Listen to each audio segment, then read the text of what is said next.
Hi friends, welcome back to my channel your Jo blogs అండి. ఈరోజు మనం egg బుజ్జి ఎలా చేసుకోవాలో చూద్దామండి.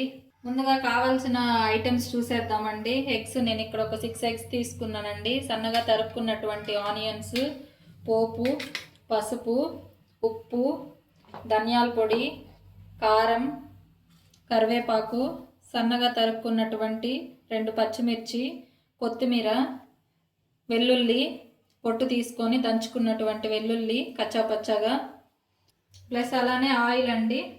ఇప్పుడు స్టవ్ ఆన్ చేసుకొని ఒక పెనం పెట్టుకుంటున్నానండి. సో పెనం వేడెక్కిన తర్వాత ఆయిల్ వేసుకుంటున్నానండి. సో ఆయిల్ వేసుకున్నానండి. ఆయిల్ హీట్ అయిన తర్వాత పోపు వేసుకున్నామండి. సో ఆయిల్ హీట్ అయిందండి. ఇప్పుడు పోపు వేసేసుకున్నాను. పోపు వేగిన తర్వాత ఆనియన్స్ వేసేసుకున్నామండి. ఆనియన్స్ బాగా ఫ్రై చేద్దామండి. అట్లే ఈలోపు సన్నగా తరుక్కున్నటువంటి 2 పచ్చిమిర్చిని కూడా వేసేస్తున్నానండి. ఇందులోనే ఆనియన్స్ బాగా ఫ్రై అవ్వాలండి. ప్లస్ అలానే ఇప్పుడు ఇందులోకి వెల్లుల్లి కూడా వేసుకుందేద్దామండి. ఫ్రై అవుతుంది, పచ్చి వాసన లేకుండా ఉంటుంది. కరివేపాకండి,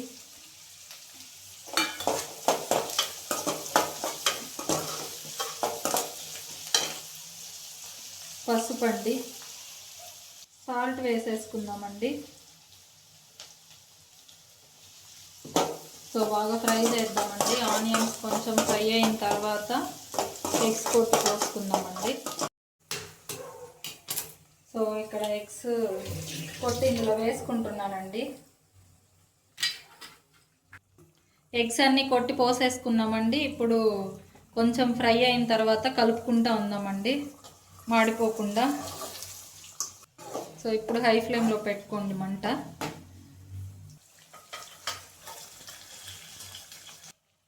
సో చూడండి ఫ్రెండ్స్, ఇక్కడ మాడిపోకుండా మనం అప్పుడప్పుడు లైట్గా కలుపుకుందామండి. సో మా అడుగంటకుండా కలుపుకుందామండి. దీన్ని మంచిగా కలుపుకుందామండి.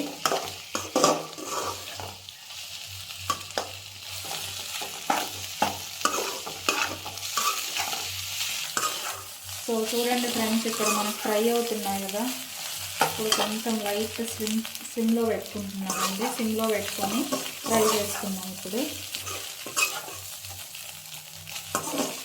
సో ఇందులోకి ఇప్పుడు కారం, ధనియాల పొడి వేసేసుకుందామండి.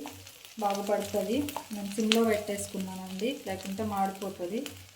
సో ధనియాల పొడి కొద్దిగా, కారం అండి.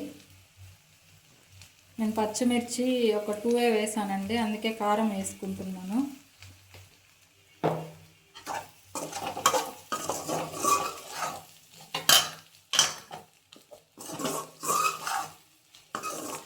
బాగా కలుపుకుందామండి.